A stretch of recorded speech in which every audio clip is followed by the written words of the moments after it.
What do Young Thug, Shannon Sharp, Ron DeSantis, and Alec Baldwin have in common? Stay tuned and we'll let you know.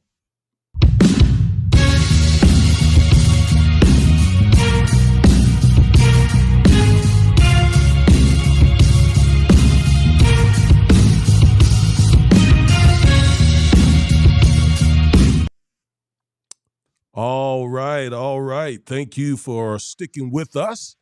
And we are the Defiant Lawyers, and each and every week, my daughter and I, we provide a legal analysis of trending politics, policies, personalities, and pop culture to empower you with the information you need to defy this unjust legal system. Now, if you're new to this channel or if you haven't subscribed, I don't know what you're waiting on. This is the best legal podcast from the African American perspective on YouTube. And I say that without any equivocation. I know that's true. Chloe, you know that's true too, right? Our quality can't be topped. So yes, I do that. Every other YouTube channel, you tend to get sort of a 5-minute soundbite, Yeah. right? We go further. We give you an in-depth legal analysis because we believe the law is exciting, it's fun, it's empowering. So we want to teach you and share with you our knowledge of the law using trending politics, policies, personalities, pop culture. So today we got an exciting one for you today. Young Thug is back in the news. Alec Baldwin is back in the news. Shannon Sharp is back in the news. And of course, Ron DeSantis is back in the news. And that was not a Freudian slip. I meant that. Ron DeSatan. Okay. Yeah, I was about to bring that up. Sounded like that came out on purpose, maybe. Yeah, very much so. We're going to talk about all those four gentlemen today. And it's an exciting show. I've been waiting all week to have this conversation with you, Chloe. And so let's do it. We might as well get into it. But before we do, how are you? How are you doing? How is my favorite daughter? I am doing so well, Dad. I'm doing good. I got my green juice here. I took my pre-workout. I'm excited to talk about this. So let's get into it. There's a lot to talk about what's happened the past week. So much. Now, next week, I want to say this. We will maybe talk about someone, I don't know if a lot of you all are familiar with this guy. His name is Andrew Tate. I never heard of him until Chloe mentioned him to me a few weeks ago. And I then began to do some research on this guy. And wow, man, there's no way that he can escape the Defiant Lawyers radar. And we're definitely gonna conversate with him because a lot of the things he stands for, I stand against as a proud girl dad. Okay, as a proud girl dad, I gotta lend my voice to all of those who find this man to be extremely outrageous and offensive. So probably next week we will get around to Mr. Tate, Andrew Tate. All right, so in the meantime, let's start with Young Thug. Chloe, Young Thug is in the news. Young Thug, YSL. You want to tell us about him, or do you want to play a little short video to Let's kind of play the introduce? video first, and then let's Okay. get into it. All right, here's the video.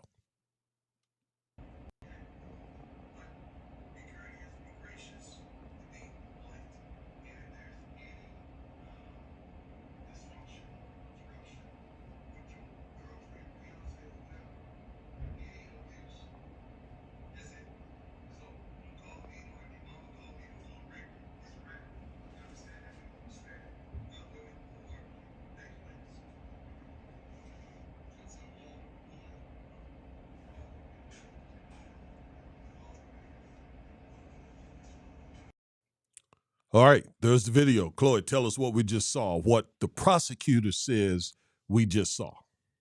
So what you all saw there, obviously they're in the courtroom, And Young Thug and several other defendants associated with his YSL organization. The state is alleged it's a gang. They are on trial for allegations of RICO charges, basically racketeering, that they participated in organized crime. And during the midst of that trial, according to the prosecution, and look, as defense attorneys, we don't take prosecutors at face value. It is No. our job to disprove prosecutors. But according to the prosecutors, while Young Thug was there seated with his attorney, as you could see, another defendant by the name of, I think it's Kayleaf Adams, comes by. You see him dap Young Thug up, and allegedly in that dap, Mr. Adams gives Young Thug a Percocet, Allegedly. and allegedly gives Young Thug a Percocet.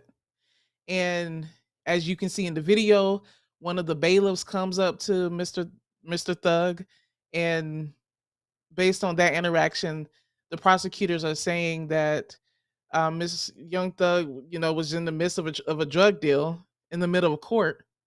And then it came out later that the prosecutors are now saying that Mr. Adams had allegedly ingested some other drugs, and Mr. Adams was sentenced to a life sentence. So this is not good all the way around. I mean, just the optics of it are not good. Wait, wait. Did you just say Mr. Adams was sentenced to a life sentence since this alleged occurrence? From what I read before, according to some court filings from the prosecutors. Oh, So not as a previously. result of the Percocet, but on unrelated charges. Previously. Yeah, previously. Okay, so how did so he's now so what he got parole from those from that life sentence? That I don't know. Okay. But from what's being reported, according to prosecutors and court filings, that they filed a motion after this, and they made various allegations in the motion. In that motion, they said that Mr. Adams had received a life sentence for an unrelated charge. I don't know what the Mm, charge is or why he was in court that day. okay. Wow. Yeah. Wow. So it is important to note that Mr. Jeffrey Williams, I think is his Yeah. name, right? I said Mr. Thug, but yeah, Jeffrey Williams. Yeah. His attorney came out and denied those allegations. We tried to get the video to play. We couldn't play it, but the attorney for Young Thug or for Mr. Williams said that I think he acknowledged that something was given, that Percocet was given to Mr. Williams, but that he had no idea what that was all about, that he had no part in that, and that he he immediately gave the Percocet to the bailiff. Is what I recall Jeffrey Williams' attorney saying, also known as Young Thug. So that is, you got the prosecutor side of the story. Now you also have the Williams attorney speaking out on his behalf, who denied what the prosecutors alleged. And, so it's left up to you to believe what you want to believe. Um, so I guess the question now becomes, Chloe, will he face additional charges for that? They filed a motion, but I don't see where they sought new charges yet. Yeah, I think that's the $1,000,000 question. And I mean, from what the video shows, if there was an exchange, it was very quick. And I think it's very probable that Young Thug didn't know what he was handed. If this was not something that they had planned to do before. And we don't know the relationship between Young Thug and Mr. Adams. We don't know if there was some beef between them. He's trying to get Young Thug caught up or vice versa. There's just a lot of unknowns and a lot of speculation. So, but I'm sure, Well, you know, thanks for bringing that up, because there are all those kinds of possibilities. I mean, you just don't know which one is believable. You yeah, know, um, I don't know. We don't know if Khalif Adams, right, had some sort of ulterior motive, or what. We have no idea. We just have the state's version and we have the defense attorney's version. It seems sort of weird to me to be honest with you, that someone would try to do that in open court and knowing that it's being videotaped and everything else. I mean, just come on. I mean, it's kind of hard to believe. It's far fetched, I would say. And in that motion that so what it appears the prosecutors are asking for, this is being reported by Michael Seaton from WSBT BTV. They asked the court to quote make a finding of fact that court was delayed on January 18th, 2023 because of the actions of defendant Williams and defendant Adams. So Okay. that is a portion of allegedly what the prosecutors have put in that motion. We don't know what else was in the motion. I doubt it was just that statement, but they want it on the record. They want the record to reflect what they believe happened, that this was an alleged drug exchange. Yeah. Yeah. So charges may ensue. I don't know. But it's just again incredible that anyone would try to do that Yeah. in open court You on don't care video at that like that. point. Maybe, maybe he didn't care. Mr. Adams didn't care. If it's true, this is all alleged. This is all according to the prosecutors. We don't know. But if it's one, it's true that he was already sentenced to life. And if it's true that indeed was a drug or Percocet, um, maybe he didn't care. He figured, I have life, so what does it matter? But that's confusing me about the life sentence because why is he in jail in court and he's not shackled? If he's currently serving a life sentence, I don't understand that. He's walking around freely. Um, that's kind of weird to me.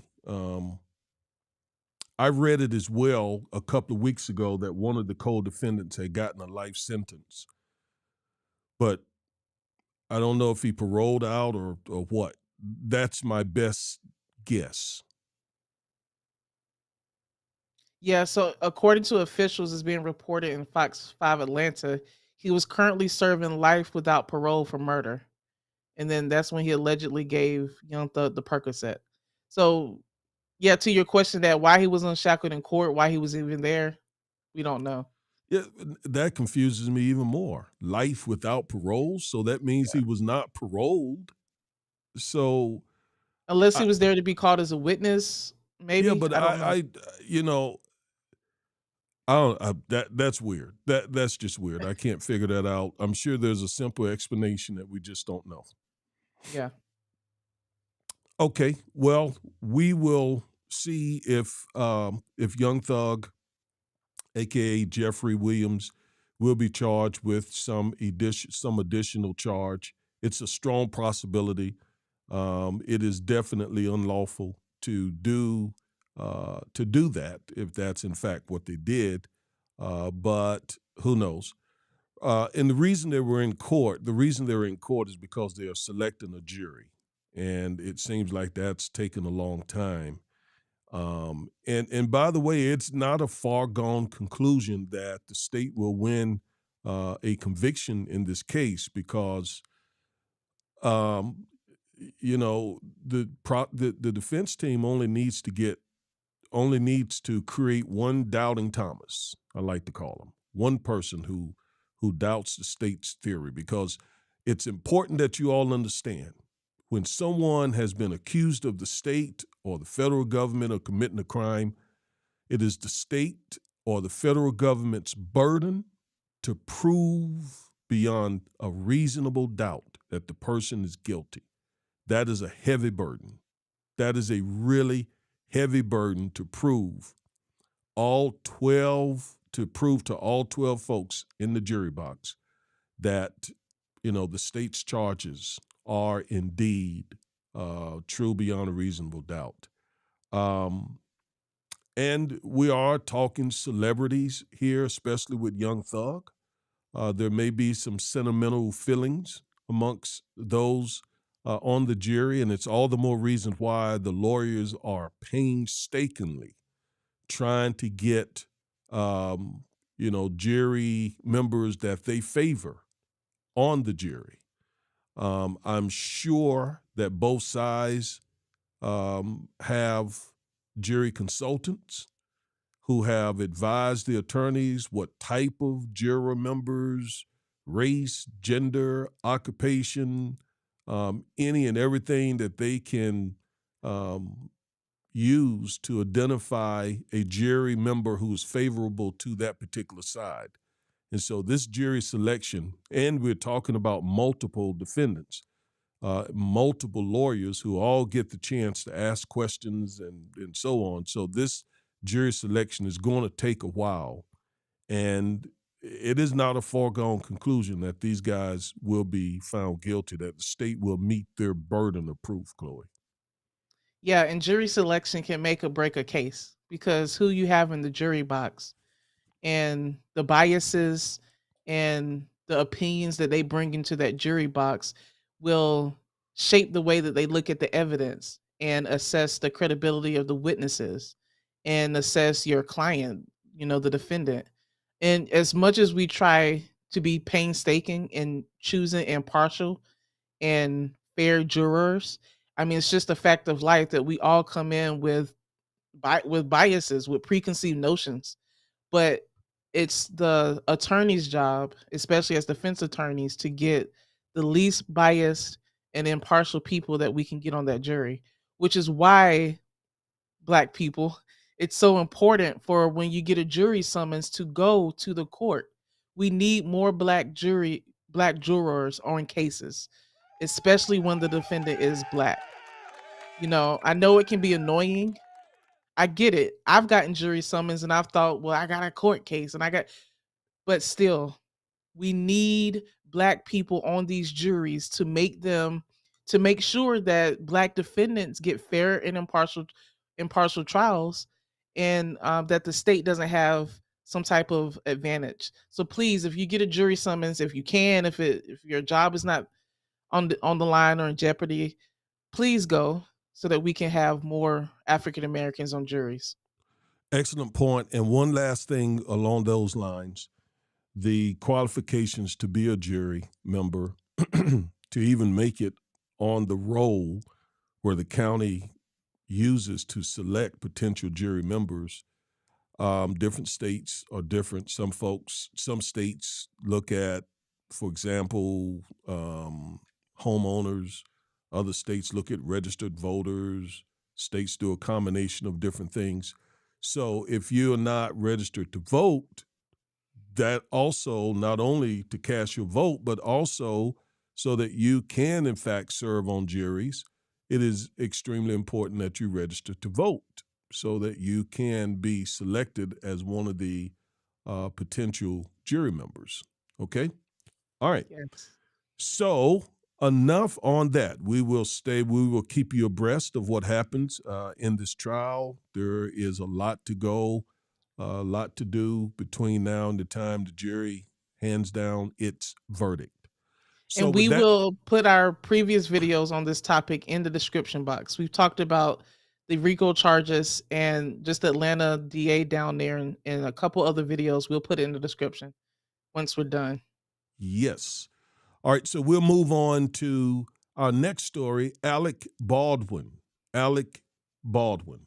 Mr. Baldwin um, has been implicated in the death of the woman that you see in the picture here.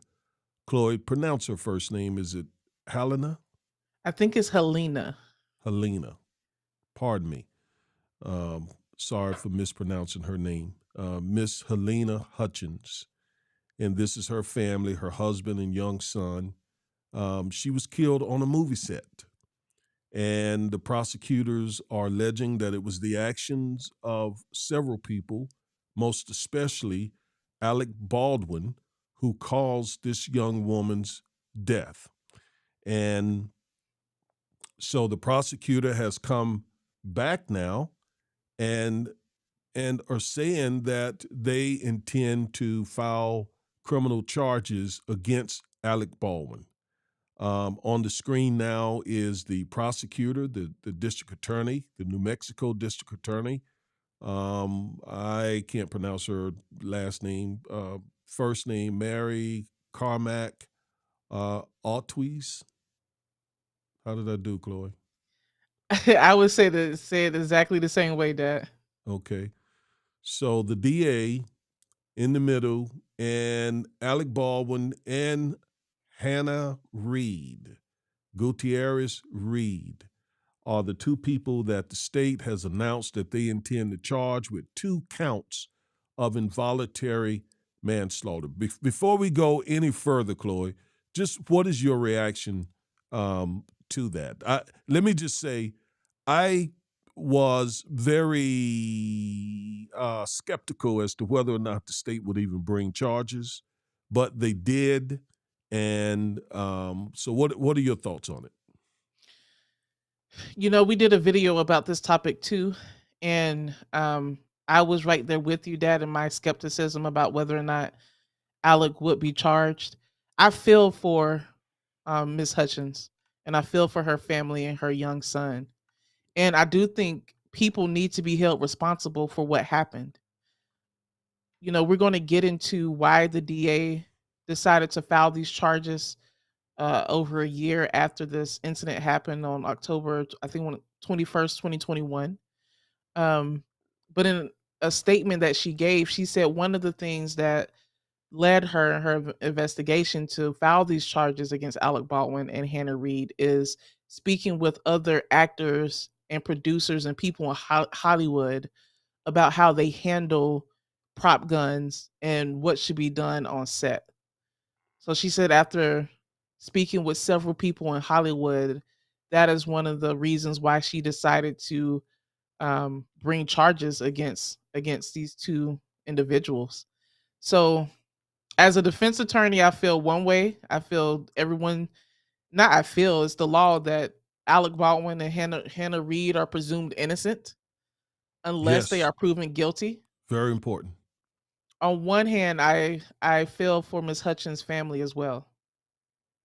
Well, either way, I mean, as a defense attorney, as just human beings, well, our heart goes out to this family, to this young woman who lost her life, her son, her husband, her extended family.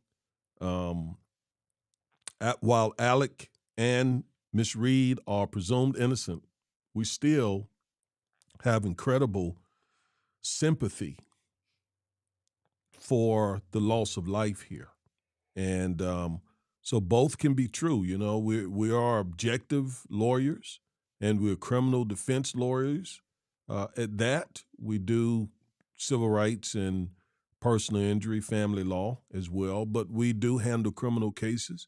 And yes, we certainly push big time that Mr. Baldwin and Miss Reed are presumed innocent, but just the loss of life, is horrible. Young woman, young family. It's horrible. And by the way, Hannah Reed, Miss Reed is. I didn't know anything about. I don't know anything about making films. So I'm learning as we study this case. But Miss Reed is. She was the armorer of of this movie, reportedly, the armorer, who is the person who handles the prop guns or the real guns on set. And so she, in that role, has some responsibility um, in terms of handling the firearms. And it's Alec's defense, main defense. One thing he said he didn't pull the trigger. The second thing is that he's saying it was really her responsibility, and one other co-defendant has already pled guilty. Alec is claiming that those folks are the ones who should have, who are more responsible than he. Um, so I just wanted to say who she is. So now let's move on to getting further in depth about the actual charges that they face. Okay. Mhm. All right, Chloe. So Alec Baldwin has been charged with 2 counts of involuntary manslaughter. And because this was a film that was being filmed in New Mexico, it is a Santa Fe County DA who is prosecuting Baldwin and Gutierrez Reed. Each count carries a different punishment range, is from our understanding. And as usual, we give our disclaimer: we are licensed in Texas. We're not licensed in New Mexico, but this is just research that we've done. Um, but further, the jury decides which, if any, count is more appropriate, and if convicted, they will only be sentenced to one count. So that's according to New Mexico law. I think we also have a graphic that describes under New Mexico's penal code what involuntary manslaughter is. Right, Okay. Dad? Let's make sure that folks understand how that works. Again, we're not New Mexico lawyers, but let me just basically repeat what Chloe said. Um, Not that it needs to be repeated, but stuff we talk about seems so simple to us and not necessarily to lay people. Doctors can be discussing something that is very common in their practice, and us as lay folks, where medicine is concerned, we're like, well, what is that? And sometimes, okay, very simply, what this is what that means. And so let's go back. So there are two counts here of involuntary manslaughter. Both of these folks face two different counts. And the state will leave it up to the jury to decide, as Chloe said, which count is more appropriate.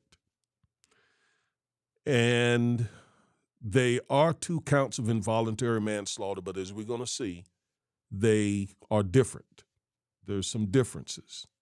There's one huge difference. And and the jury will decide if they convict these folks, Alec and Hannah, then the jury will decide which one of these they should be convicted of, and the punishment will be basically what is required by law. Um, so two different charges, and that's unusual, Chloe, because if there are two different charges, oftentimes it's not a matter of the jury, deciding which one is appropriate. I mean, oftentimes they come back with the verdict on both charges. If that's in the jury charge, they, you face the possibility of being convicted on both charges and being punished under both charges. So I don't know if this is just New Mexico law or whether or not they're cutting these folks a break. I don't know, but it's huge. Yeah, it is. And it's different from the way that we handle jury trials here in Texas. Um, I'm curious too about why two different counts of involuntary manslaughter. I read an interview that the DA gave with CNN. I didn't see where she clarified that. Did you hear anything about why it was two different accounts?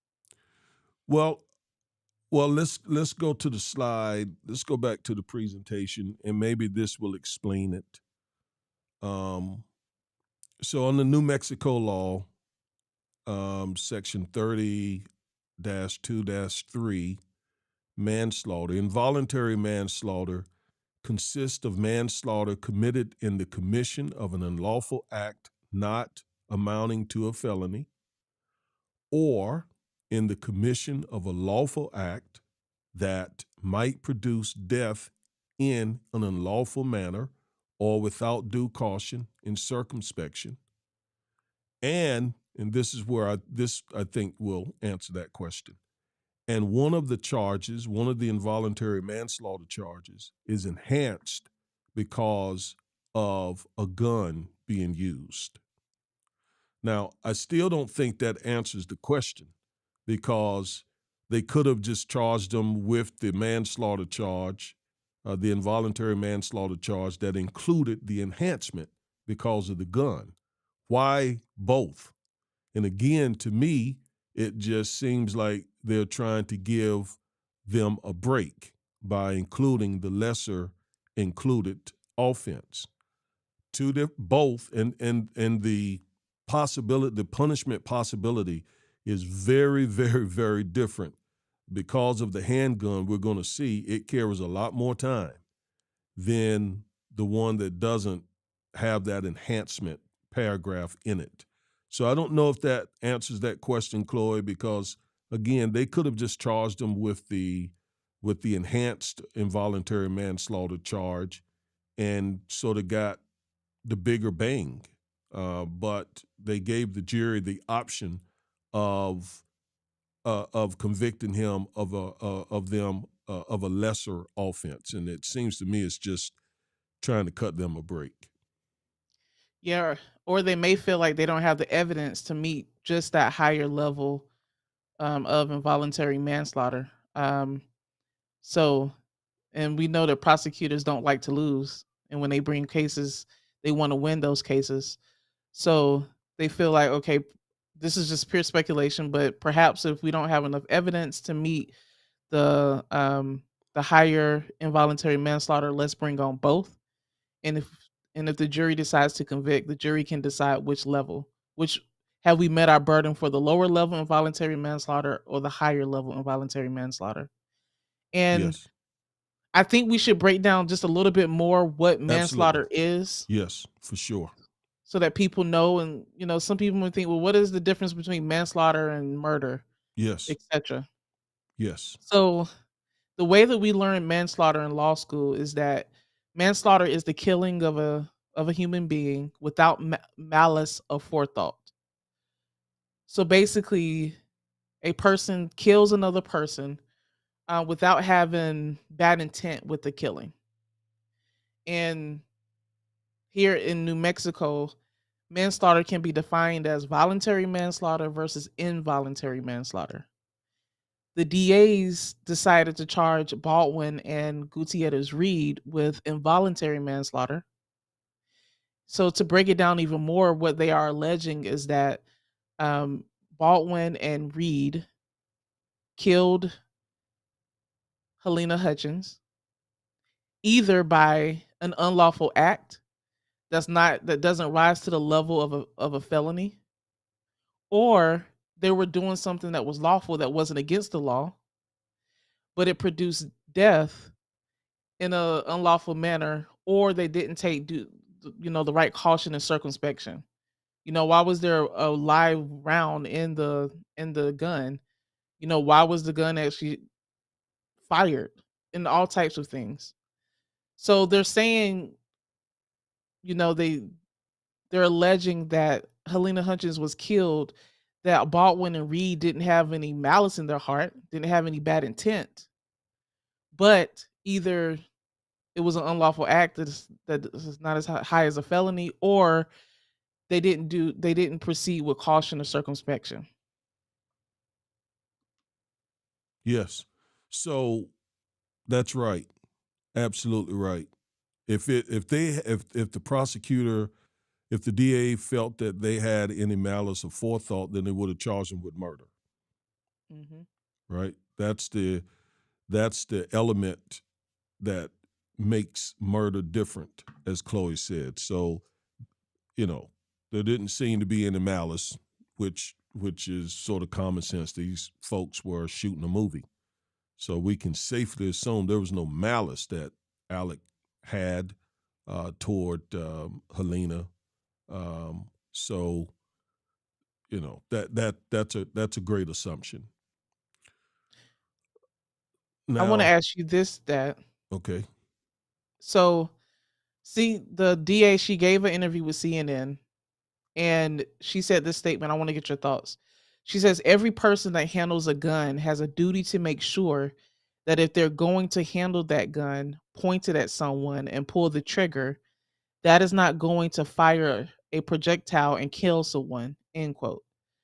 So you are a gun enthusiast. You are very familiar with gun laws, both federal and Texas gun laws. What is your opinion, or what are your thoughts on that statement from the DA? all right. Can I come back to that? Yes. Let me come back Yes. to that. I want to comment just a little bit further on this Okay. involuntary manslaughter. Now, voluntary manslaughter under New Mexico law is okay. How to explain this? Let me see. Let me think. Let's suppose person A intentionally kills person B unlawfully. That is, and by the way, all of this is homicide. All of these are considered manslaughter, whether voluntary or involuntary, murder. They are all considered homicide in that they were not suicide or natural death. So these are still homicides. So person A intentionally kills person B. And there's malice aforethought. That's murder. But suppose person A kills person B because person A caught person B in the bed with his wife. Mm-hmm. Under New Mexico law and under the law of many states, that would be voluntary manslaughter because that killing occurred as a result of sudden passion. And sudden passion that people can understand. All right, you come home after work. You worked all day. You walk in and there they are in the bed. Okay, having sex in your house, in your bed, having sex with your wife, and you grab your gat and you get the getting, and the person is killed.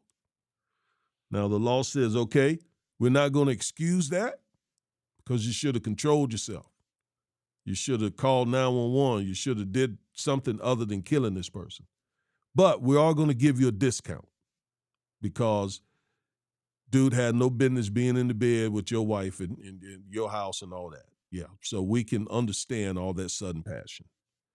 That's voluntary manslaughter. Involuntary manslaughter, all right, as Chloe explained here, you did some unlawful act, but that unlawful act did not amount to a felony, yet it caused somebody's death. So let's say you're speeding in your car, hit a pedestrian, kill the pedestrian. You were doing an unlawful act of speeding, but speeding is not a felony, yet you caused this person's death. That would be involuntary manslaughter under New Mexico law. Had it been a murder, let's say you were speeding because you just robbed a bank. Now you'd be looking at felony murder. Okay? You'd be looking at felony murder because you were committing a felony and killed someone unintentionally,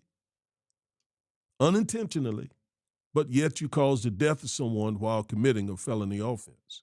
That's felony murder. Now, it is the second part of this statute that Mr. Baldwin, and I'm coming to your question, Chloe, and Ms. Reed are being held accountable. And that is this part that says, in the commission of a lawful act, no speeding, no felony, you're doing something lawful, like shooting a movie, that might produce death. Well, yeah, it might produce death anytime you're handling a tool that can release a projectile.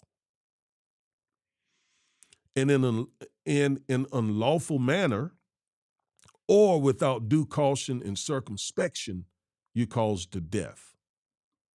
Okay? So, in my mind, this is what we said in the very first video that we did on this. And you're right, Chloe. I'm a gun enthusiast. I'm at the gun range almost every weekend. Okay?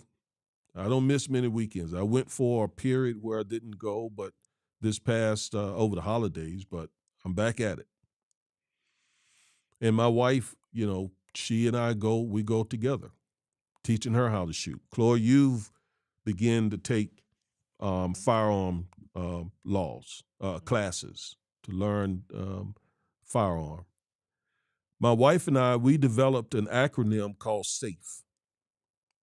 SAFE. SAFE.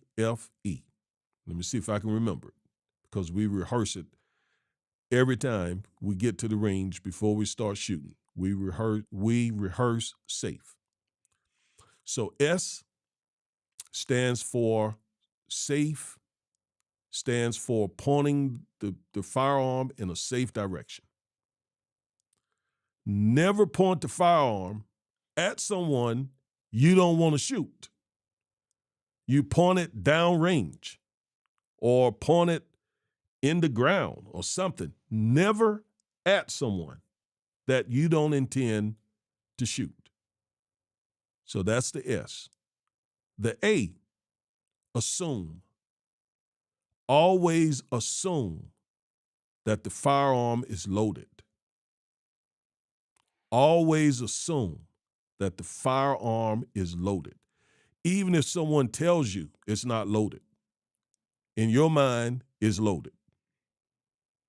Someone hands you the firearm and says, I checked it, it's clear, there's nothing in it. You don't take that for face value. You still assume that it's loaded, and therefore you check it yourself. These are the rules my wife and I have. You check it yourself. Or if someone is pointing a gun at you, and first that violates the S part of the rule, and it also violates the A because you got to always assume that it's loaded. So there are no exceptions to always assume that it's loaded. I don't care. I don't care if you check it yourself and you cleared it and you know nothing is in it. Well, 5 minutes later, check it again just to be on the safe side because these things are very, very, very dangerous. So A, always assume that the gun is loaded. F, finger on the trigger. You never put your finger on the trigger until you're ready to fire the pistol or the rifle, whatever it is. You keep your finger outside the trigger well, the trigger area, off the trigger. Keep it outside all times until you're ready to destroy something. Okay? That's the F. And the E is equipment. Wear your ears and your eye equipment to protect your eyes, protect your ears. That's our SAFE acronym. Now, you heard it. S, safe direction. Point the gun to safe direction. A, always assume that it's loaded. F, finger off the trigger until you're ready to fire. E, wear your equipment, safety equipment. So of those, do you think that Alec potentially violated any of those? I think so.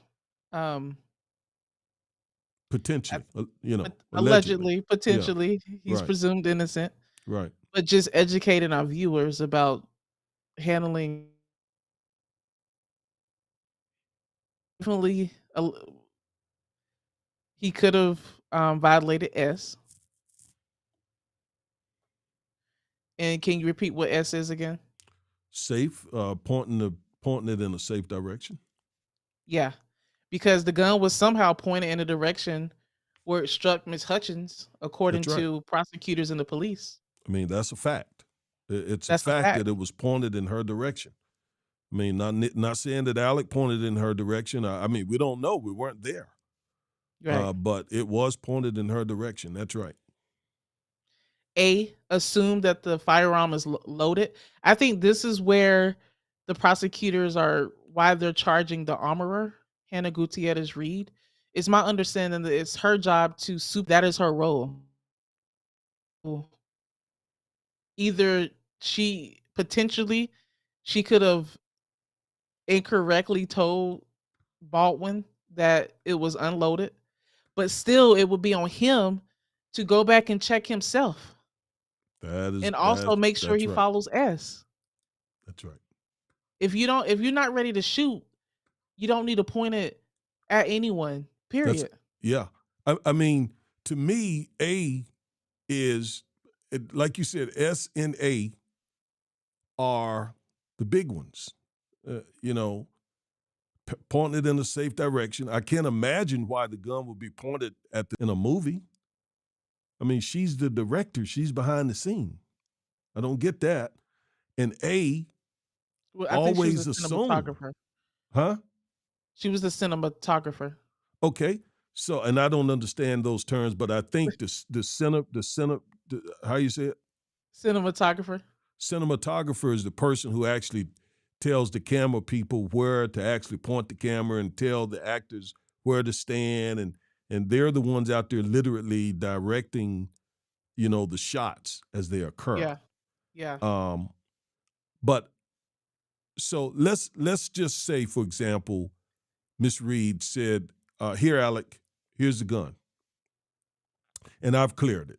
We don't know this to be the case. Let's just assume that. Well, if you follow our rules, you still don't take that for face value. You check it yourself. You check it yourself. Now,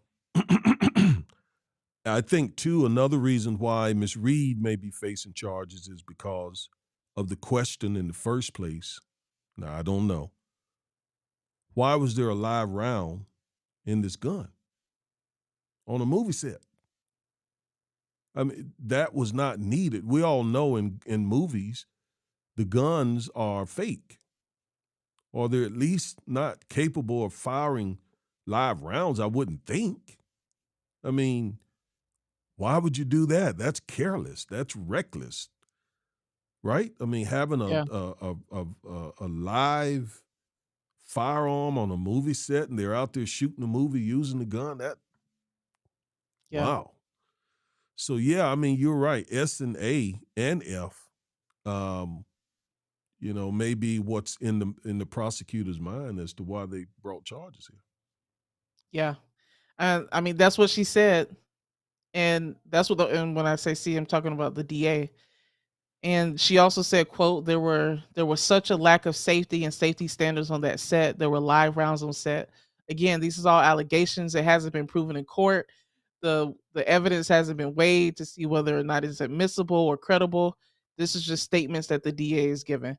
But all of that was circulating in her mind. It sounds like she consulted with firearm experts or gun safety experts to see what should and should not be done, even just like how you went over the acronym that you all came up with, the SAFE acronym. Mm-hmm. So all of that seems to be have been taken into effect on filing these charges against Alec Baldwin. Yeah. Yeah. And that brings me to, well, what are some of the defenses to involuntary manslaughter? What are some of the defenses that Alec Baldwin and Ms. Reed can bring up?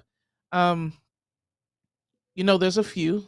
They could bring up a self defense, that they were acting in self defense. It doesn't seem like that is at play here. They were on a movie set. There's nothing that's been reported that they were in any danger, or that Miss Hutchins was a danger to them. They could assert the defense, well, there's not enough evidence, insufficient evidence, that the state doesn't have enough evidence to meet its burden to prove these two counts of involuntary manslaughter. But I think that the biggest defense that they have and may use is the accident defense. This was an accident. Mr. They were not negligent or careless in the way that they handled the firearm, and why the projectile, or why there was allegedly a live round in the projectile. So I think that that is probably going to be the biggest angle that Baldwin and Reed come from. That it was an accident and they were not negligent or careless. That basically they, according to New Mexico statute, like they acted with due caution, and what was it, circumspection? Yes. Yeah. I th- Under Texas law, one other defense that this obviously it's not Texas. I don't know if New Mexico has this, but it's mistake of fact. Um, th- Yeah. the police officer who murdered Both and Jean a few years ago, she used that defense, mistake of fact. In other words, I made a mistake. I thought that he was in my apartment. Thought that both and Jean was in my apartment. Um, and I remember when the prosecutors I know very well, Laquita, Bird, and Jason were the lead prosecutors in that case. And Jason asked Miss Amber Geiger whether she intended to kill both and John. And she said yes. I And remember that that, moment in trial. yeah, that was the big moment. I mean, at Yeah. that point, to me, your whole mistake of fact kind of went out the window. I mean, you intended to kill this man. And I was very surprised that she said that. But I don't know if New Mexico has a similar thing, mistake of fact, or it was just like you said, just a bad accident. I agree with you. Self-defense, they get laughed. They get laughed at. I mean, there's no beef going on between them, from what we know. I mean, Yeah, from what we know. from what we know. Chloe, let me also shout out some folks for joining us. First and foremost is your mom, my wife, the Hey, mama. lovely, the Yes. lovely Tony Williams Corbett, who's Yes. still who's still lovely, you all, after 34 years, going on 35 years of marriage, who's still lovely, who will be 62 years old. You gonna put her age out there, Dad? Yeah, yeah. I mean, cause Okay. we, we're the kind of people, we just happy to still be here. Yeah. So getting older is a blessing. The way we talk about it all the time. My as a teenager, I didn't know that I would live to be 16. I was out in the street so much. Yep. And then when you and your brother came along, I would pray, Lord, just let me see them grown. Just let me live enough to see them become adults and so on. So Yep. yeah, we're very blessed and happy to reach our 60s, and we're believing to reach our 70s. But anyway, thank you, sweetheart, for joining. And And Rodney let me just Williams, say one thing about mom, Dad. please. We have been in a competition. Let me tell you about this woman. We have been in a fitness competition through Yes. Apple. And my mother has been kicking my butt. Let me just say that. I am amazed at how many steps she takes, at how much she Well, exercises what and kind works of out. competition? An exercise competition? An exercise competition through the Apple Watch. Yeah. So it has just, but it's just been so good to see mom, just doing her thing, and it's inspiring me But see, your because mother's been doing that for years. Your yeah, mother has been an avid physical fitness person for years since I've known her. I mean, she exercised daily, yep, puts me to shame. She eats right. She drink only water. Got me to doing that now. Um, and as a result of that, Chloe, your mother has stayed within 10 pounds of what she weighed in high school. woo. Kudos, mama. I see it. Yep, that's So in amazing. other words, she stayed fine all these years. Not to mean she wouldn't be fine, or any woman is not fine who puts on weight, but I'm just saying she just has been diligent about keeping her body within a certain weight, and also to remain healthy. All right. Yeah. So Rodney Williams, thank you. Thank you so much for tuning in and for Up. being a part of this community. And a Discovering the Facts is with us again. Thank you so much. We love and appreciate every one of you who tune in live with us or who watch afterwards. Thank you, thank you, thank you, thank you. Please, right now, would you do us a big favor? Right now, like, liking our videos is very, very, very important, because the algorithm, the YouTube algorithm, will promote videos that other people like. If you like it, if a lot of folks like it, then YouTube says, hey, this must be a good video. We're going to promote it. We're going to put it in certain places. We're going to get it in rotation so other folks can see what apparently is good content. So please, go ahead, do it right now. Like, Like it, like, like. like it, like it, like it, like it. And while you're The- down there, just share it. Just click the share yes, button. If you think this is good content, you're joining us, you're part of this community. We want to grow this community. So share it. Share it with your yes, people, your family, everybody. absolutely. Okay, now let's move on. Well, there's the punishment. The punishment. What kind of punishment is Mr. Baldwin facing? Okay, so let's go back and do that, and then we're going to move on. All right, so under New Mexico law, whoever commits involuntary manslaughter is guilty of a fourth-degree felony. From what I saw, this is the lowest felony under New Mexico law. Don't hold me to that. That's what I believe is true. It is somewhat similar to here in Texas, what we call a state jail felony, which carries up to 2 years in state jail, not state penitentiary, and somewhat of an equivalence to our state jail felony here in Texas. New Mexico has this fourth degree felony. And if somebody is convicted of this type of felony without any aggravating circumstances, then they face up to 18 months in prison. Okay, 18 months, not 18 years, 18 months. Now, the judge can increase or decrease the sentence by a third, either up or down, again, based on whether there are mitigating circumstances or whether there are aggravating circumstances. All right, if there's something that aggravates the offense, like in this case, the fact that a gun was used is probably an aggravating circumstance. I don't know that to be the case. I know it is here in Texas. Um, and the other charge carries up to 5 years because it is the one that involves the gun. And that's what we were talking about, Chloe.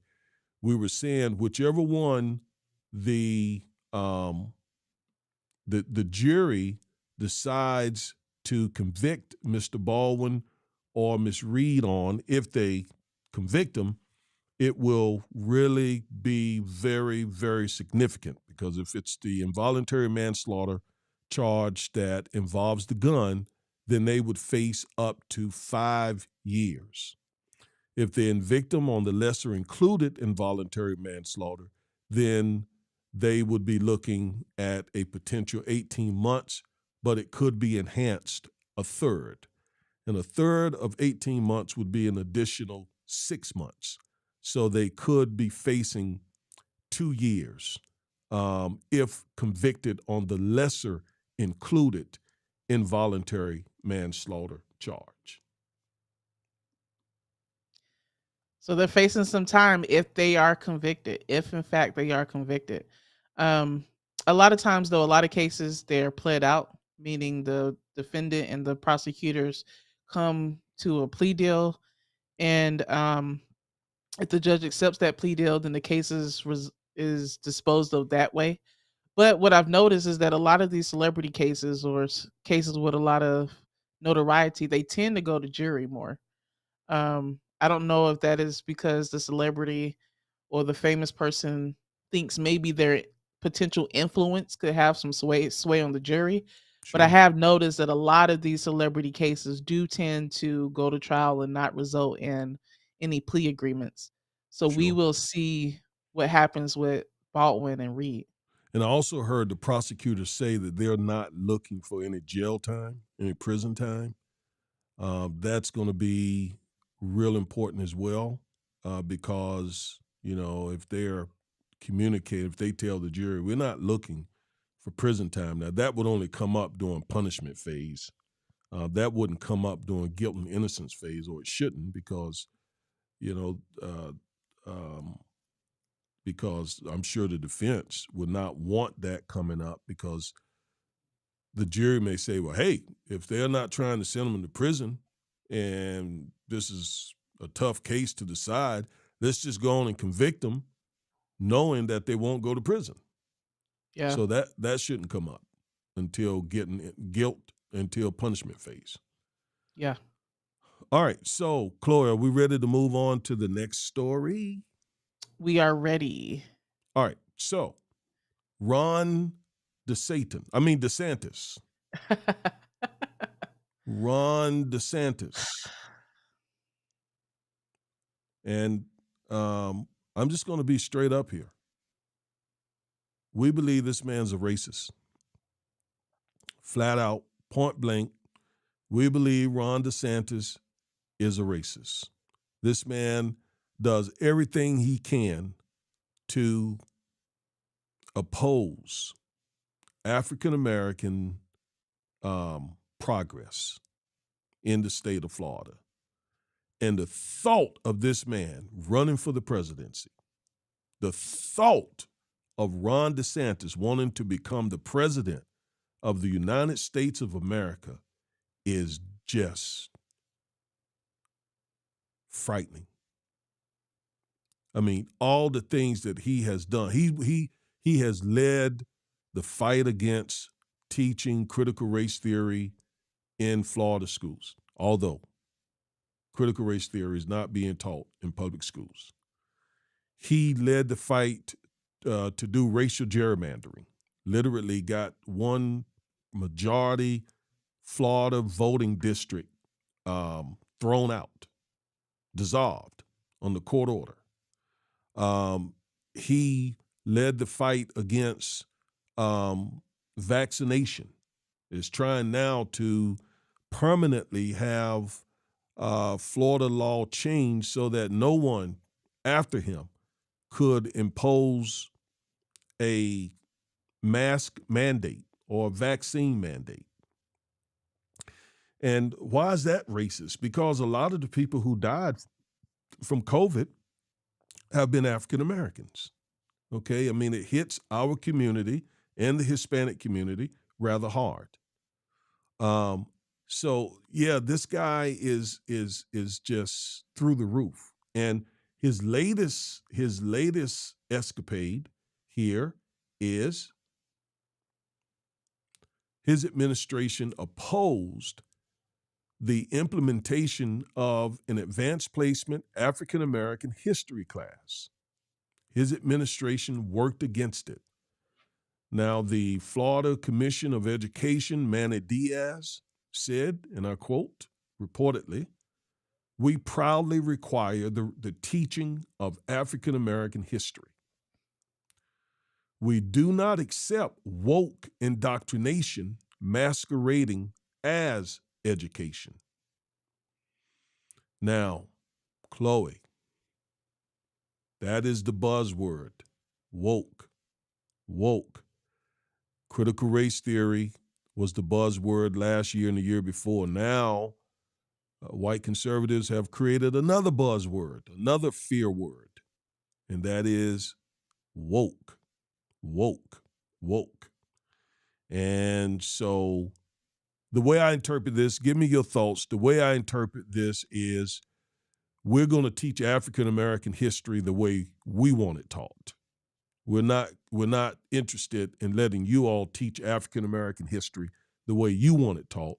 We want to teach African American history the way we want it taught, and the way they want it taught is consistent with white supremacy. This is racism through and through. I remember when I was a senior in high school taking AP classes. They offered an AP class in British history, and I took it. Learning about the various British monarchs and the absolute craziness um, that happened in that monarchy, and the racism that happened in that monarchy. That we weren't taught that in school, but I did my own research. So the fact that DeSantis uses his Department of Education to deny Florida students learning about fellow Americans of African descent and the contributions that we have made to this country, yet AP British history is taught, and one, is racist, and two is hypocritical because DeSantis and his ilk, they like to talk about how great America is. You know, we fought a revolution against Great Britain. We became our own independent country. Yet you're okay with students learning about British history, but not learning about fellow Americans, black people of African descent, learning about our history and our contribution to this country. Who built That's this what makes it country? so infuriating.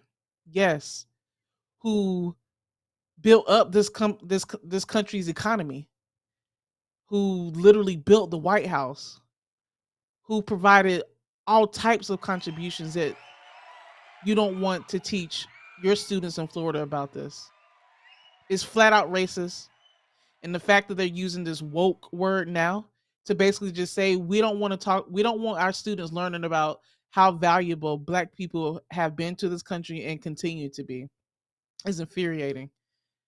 And there was another quote that came from DeSantis's Department of Education. Okay. They say that they banned AP African American history because it, quote, teaches students about activism. We just did a video on MLK and what an activist he is. Intersectionality He was. was, excuse me, in my Yes. mind, still is, but was. And it encourages ending the war on black, trans, queer, gender nonconforming and intersex people. So basically, just like you said, they want to teach it from their perspective, from the white supremacy perspective. They want to downplay just how um, absolutely horrible and traumatic slavery was. And they also want to downplay beyond slavery what our contributions to this country have been, both in science, math, history, sports, etc. So it's just, I mean, it's infuriating. And if and when I have kids, I've almost come to the conclusion that I'm not going to allow them to be educated in public schools. What do you mean I'm going to if? look at other alternatives. What do you mean if you have kids? I mean, if if it happens, when it happens, if and when. I like when. When. You put it out there. I mean, I could that just like a softball just passed right before me. I had to hit that one. Yeah, I thought about saying if and when. I knew you was to be like if. Yeah. No, no. When I have kids, I'm not going to allow them to be educated in public schools because even here in Texas, Abbott is doing the same thing that DeSantis has done, which is sign legislation which minimizes the contributions of black people. And it's just, I mean, it's infuriating.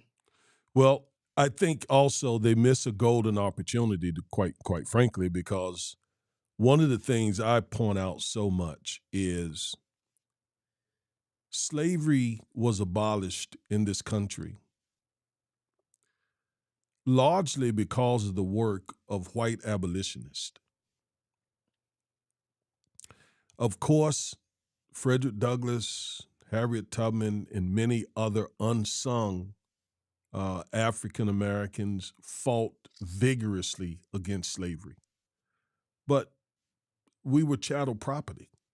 I mean, there was but so much we could do. And there were many white abolitionists who stood up to their family members, friends, neighbors, etc., against slavery. And it was the hard work and sacrifices of white abolitionists who again got the 13th Amendment, 14th Amendment, and 15th Amendments added to the Constitution and helped that Reconstruction period. And again, you know, they worked together with the black community, but we could not have done it without them. And I think if we tell, if we teach African American history truthfully, that fact, that truth will come out. And if the concern is that you know little white kids in school will be made to feel uncomfortable talking about slavery, And that's the excuse a lot of them give, well, white kids will be made to feel uncomfortable and ashamed and feel bad and inferior because they're learning about this country's history of enslaving black people for 250 years. Well, first of all, it is what it is. And there ought to be some shame, right? There ought to be some bad feelings um, about what has been done to African American people that continues to impact our community. So, um, yeah, I mean that shouldn't be a reason not to teach this. But the point is, though, they will also learn that not all whites were in support of slavery. There were many who fought against it. I mean, if we tell the truth will set all of us free. That's what the Bible says. And they shall know the truth, and the truth they know shall set them free. So that shouldn't be a concern because, once again, it, anyone who teaches the history of slavery in this country and teaches it from the standpoint of all whites were horrible and enslavers, they're telling a lie. The truth of the matter is there were quite a few white abolitionists who, without them, we could have never gotten slavery abolished. And I'm not talking about like Lincoln, who was quite frankly a racist, who was more concerned about the Union than about the freedom and equality of African Americans. And to save the Union, basically, he signed the Emancipation Proclamation. Um, uh, you know, not like that. There were some white abolitionists who, in their hearts, believed that slavery was evil, and they fought against it. And thank God for the 750,000 people who were killed. Many of those people were white people who died. I mean, were white people who fought against slavery and gave their lives fighting against slavery. So the I don't truth, think they care about that, Dad, because there have always been people like DeSantis and others who called those people who considered those white people that you are talking about as betrayers of the white race, as in lovers, etc. So, I don't even think they care about being taught accurate history about the contributions that a lot of white Americans made to abolish slavery as well and given their lives for it, because they already saw those people as betrayers. And now today they will call them a part of the woke agenda. So to me, that wouldn't even just bringing up that historically accurate point won't change their mind, because they already see him as, well, you're on the side with them. You're not with us. well, it undermines their argument that young white children will feel bad about slave history because they will learn that not all whites were enslavers and that many fought to abolish slavery. So instead of feeling bad, many of them will come out and, run home and say, Mom, I learned today that there were whites, who fought, died, who really worked to end slavery. So I don't feel bad learning about slave history. I actually feel pretty good to know that our people, um, you know, fought to end slavery. Yeah. And that just shows why that excuse is is pathetic. It's a dog whistle. Well, what I got a video I want to show. How are we looking on time? We got a little more time. I got a video I want to show on this topic of how white Americans are in school districts outlawing critical race theory. There's a school district in South Carolina. I've been wanting to play this video for a long time, and this shows you exactly how they are getting this accomplished, how they are outlawing the teaching of critical race theory in school, although critical race theory is not being taught in public school. I was a public school teacher, okay? And I don't know anyone. In fact, most of the folks at my school who were teachers were white teachers. And not one of them were teaching critical race theory. Not one. Absolutely not one. Not one. Okay? And I taught school, so I'm telling you what I know. But here's a video of a South Carolina school using this whole woke critical race theory to outlaw critical race theory in their school, and watch the sinister way that they did it. Let me play that video.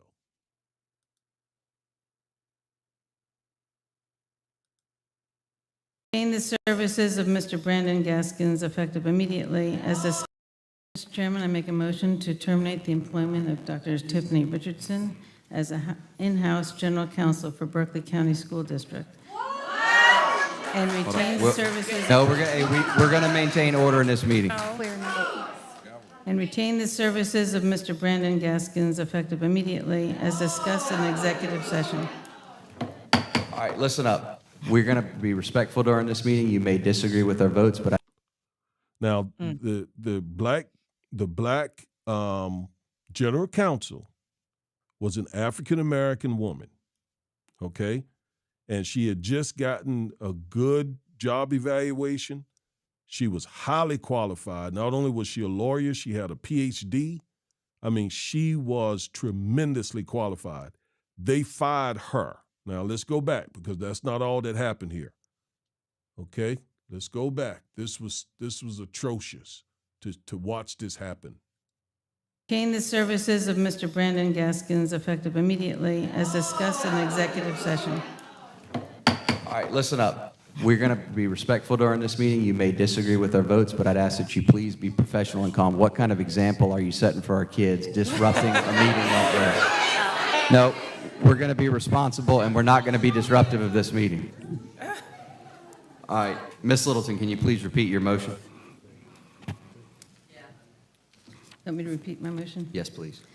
Mr. Chairman, I make a motion to terminate the employment of Dr. Tiffany Richardson as in-house general counsel for Berkeley County School District and retain the services of Mr. Brandon Gaskins effective immediately, as discussed in executive session. Question You're right. Passes. You're right. We'll now call the question. All in favor of Ms. Littleton's motion, please respond by saying aye. Aye. Any opposed? Let's have a standing count. Nay. Right. The motion carries 6-3.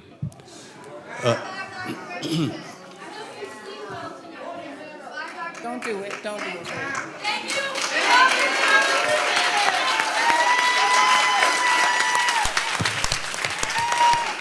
Watch what's the next motion. Watch the motion. Listen carefully. You all have been sandbagged.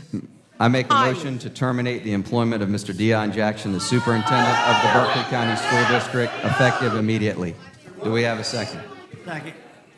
We have a motion and a second. Is there any discussion? It is discussion. I'd like to know who made the second.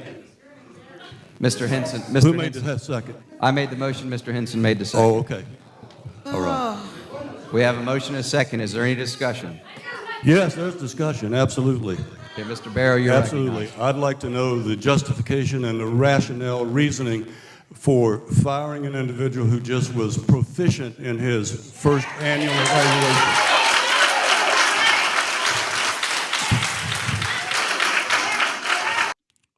Okay, so they fired the first black general counsel, eminently qualified, and you saw the black superintendent sitting up there with the board.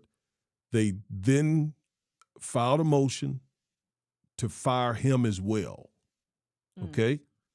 Let's go back. This is crazy. Retain the services of Mr. Brandon Gaskins. Do we have a second? Second. We have a motion and a second. Is there any discussion? It is discussion. I'd like to know who made the second. Mr. Henson. Who Mr. made Henson. the second? I made the motion. Mr. Henson made the second. Oh, okay. All right. We have a motion and a second. Is there any discussion? Yes, there's discussion, absolutely. Okay, Mr. Barrow, you're Absolutely. recognized. I'd like to know the justification and the rationale, reasoning for firing an individual who just was proficient in his first annual evaluation.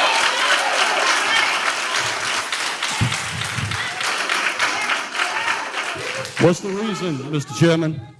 You made the motion. What's the reason? Why are we terminating his employment? Mr. Barrow, I'm not going to discuss personnel matters in open session. Okay, well, we're going to continue the discussion then, because I'm not going to let it go. All right, we have a motion and a second. All in favor, please respond by saying aye. Aye. Any opposed? Nay. The motion carries 6-3. Unbelievable. We have another motion. Unbelievable. We have Mr. another Chairman, motion. I make, Resolution to disallow the teaching of critical race theory in any form in the Berkeley County School District. I make a motion that teaching of critical race theory in any form in the Berkeley County School District be permanently disallowed. Second. We have a motion and a second. Is there any discussion? There's some discussion here because, as I recall, last year, year before, the then superintendent. This is outrageous. Did you just see that, Chloe? I You did. see that? They fired an eminently qualified, the first black general counsel for that school district. Black female, PhD plus a lawyer. Then they turn around and fired the first black superintendent. That brother, he got up and walked out. Did you see that? Mm-hmm. And had just got a good job evaluation.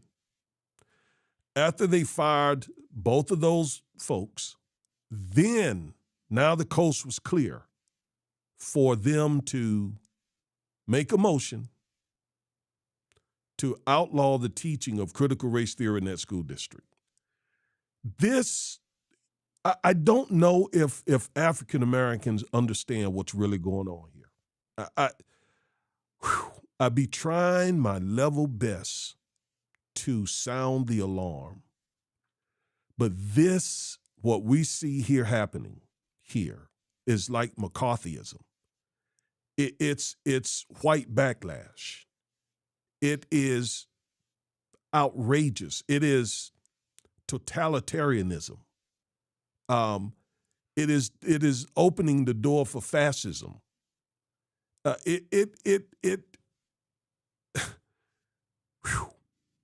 get lost for words. And again, it just feels like most African Americans don't know what happened, don't know what's happening until it's already happened. Okay? I wanted to show that video to show how this is going on across this country.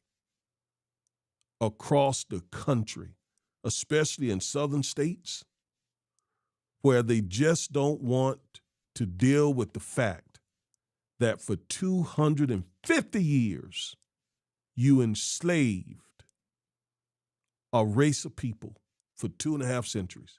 They just don't want to deal with that.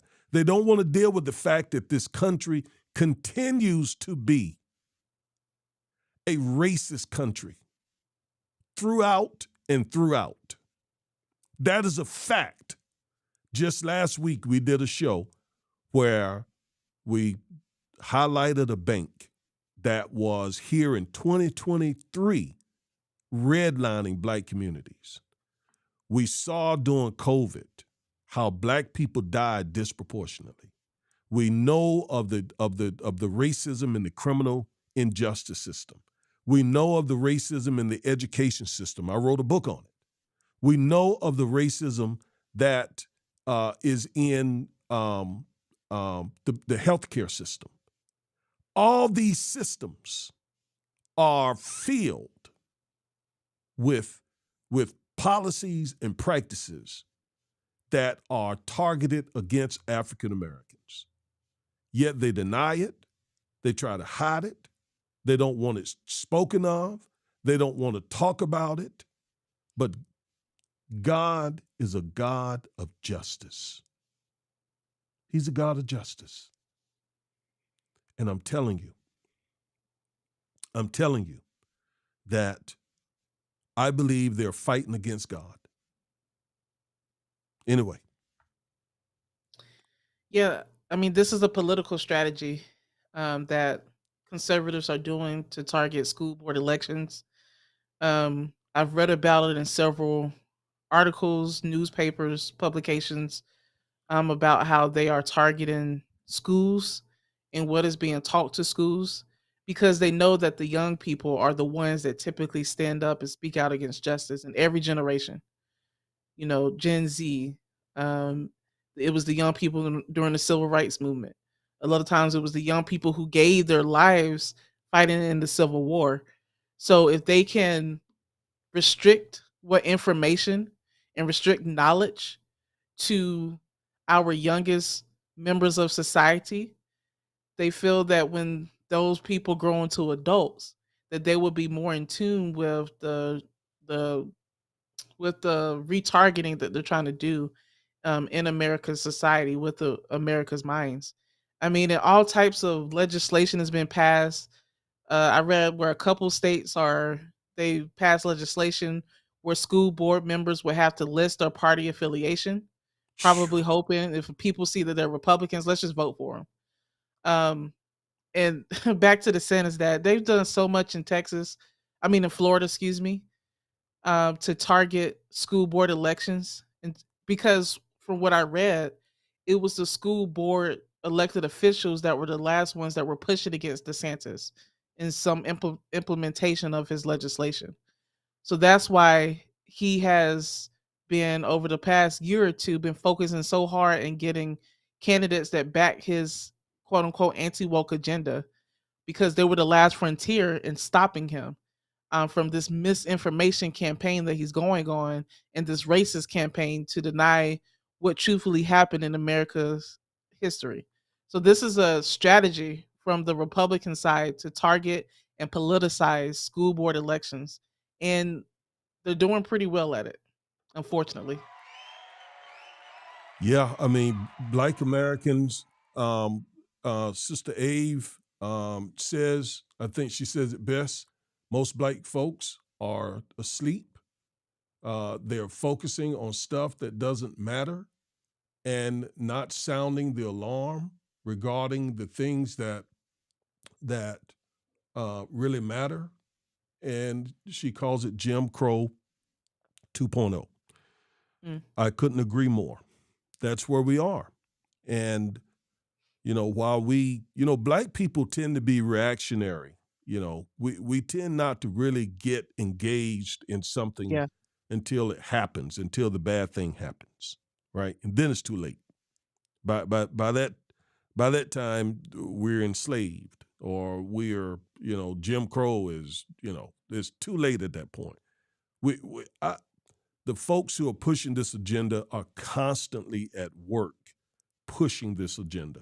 Even when things seem quiet, they're meeting, they're strategizing to push forth this extreme right-wing agenda. And anyone who knows me knows that I have many conservative positions, but I adamantly oppose white supremacy and, and racism. Let's see here.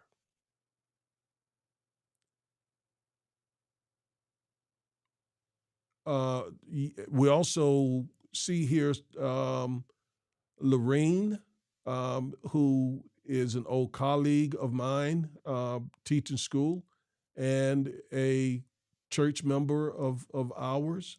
Thank you, Lorraine, for tuning in. She is a precious, precious sister in the Lord, and we always appreciate her tuning in and liking, sharing the comments, and so forth. And you've heard me say many times how she took a bold stand in the little town that I grew up in and was once pastor of a church there when she joined our church.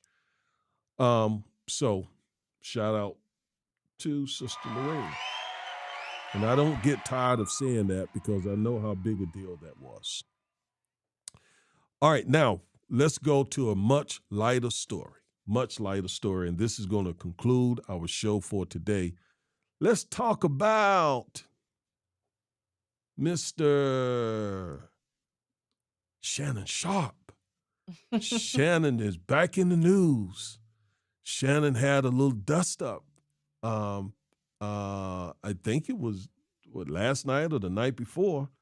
Had a little dust up at a game. The LA Lakers were playing the Memphis Grizzlies, and Shannon and LeBron are real tight. They're real tight. So Shannon was talking a little smack about one of the Grizzlies players who Shannon said, you cannot guard LeBron.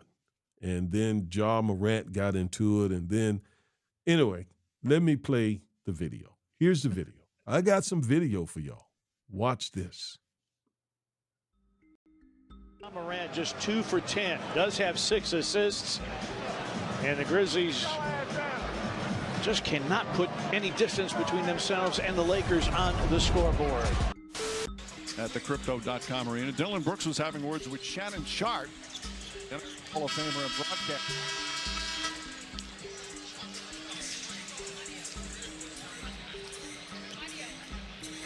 And you see Steven Adams comes over to protect his guy along with the supporting cast, and then Shannon Sharpe still talking, and T. Morant, Ja Morant's dad, comes over. Had an opportunity to talk to T. Morant, and he said, my blood pressure didn't go up a bit. Nothing but love and respect for Shannon Sharpe. It's a bunch of guys talking a bunch of trash.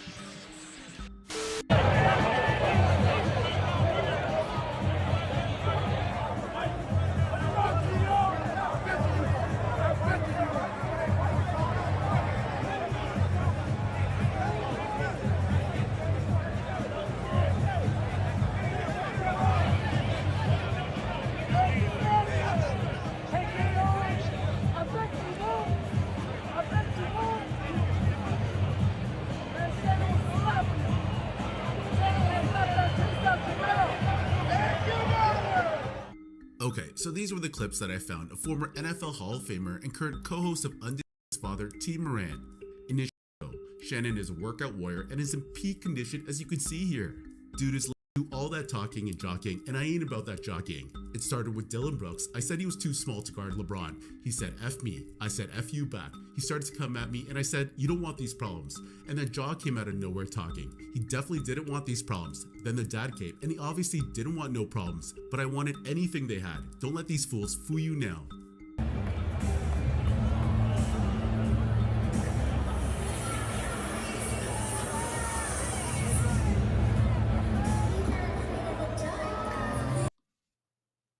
All right, so they dapped it up. Ja's father, T. Morant, dapped it up with Shannon, so they got back on the good foot. And this is just what happens sometimes. You got all that testosterone going on, and mouthing going on, and this just kind of the way the brothers do it. I played basketball for through school, and then after school, amateurish, obviously, in the street ball, and we taught smack, and sometimes it spilled over. Sometimes it went further than what you just saw. But to Shannon and T. Morant's credit, they got on the good foot, and Ja was, we saw him saying some things to Shannon, telling him to sit down and so on. So it is what it is. I just thought we would end on that note, lighten things up a little bit of sports. I love me some NBA, love Shannon, love LeBron, love Ja Morant. So it was good. Yeah, it was good. In high school, I played on the JV basketball team, and we would get heated too. I mean, that's just when you're an athlete and you're competitive. Um, that competitive side comes out, Exactly. and you jaw it up with somebody, but then in sports you learn, okay, after the game, let's dap each other up. And I like that they displayed that. I like that Shannon Sharp and Ja's dad displayed, yeah, we jawed it up a little bit, but we were man enough or just human being enough to come to each other and end it without getting violent. So that was good. Um I love Shannon Sharp. Let me just put that out there too. I watch him on Undisputed all the time. I was Team Shannon when he had his little beef with his co-host. Skip So Bayless. yeah, Skip Bayless. So Shannon all day. Team Shannon. Love Shannon. Team Shannon. All right, that was good. I thought we just ended on that. So Yeah. you all, thank you so much for tuning in today to the Defiant Lawyers. Again, if you're just getting here, if you haven't had the time to subscribe, please subscribe. Also, hit that like button. Go do it now. Please do it now. Do it now. Do it now while you're holding that sandwich or whatever you're doing. Go ahead, just hit that like button. Like, Smash I like this. Yeah. I liked this. Okay. All right. Yeah. So, Chloe, are there any parting words? Any parting words before we get out of here? The voice came out. We got to name that voice. We got to give it a character. No parting words. Just thank you all for joining us. We hope that your 2023 is going well and even better than 2022. We will be right here next week, next Saturday, and we probably will be talking about Andrew Tate. They're Yes. so concerned about his influence on our young boys and young men. So stay tuned for that video and for other topics as well. Thank you for joining us. Peace. Hey. Love. Oh. Soul. Yeah.